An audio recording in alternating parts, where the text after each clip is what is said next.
जब यारों से ऐद निभाने पड़ते हैं,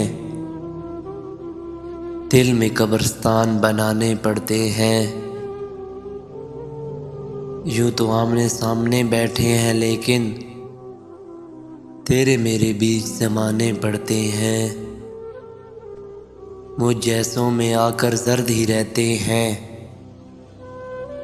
तुझे ऐसों में रंग सहने पड़ते हैं।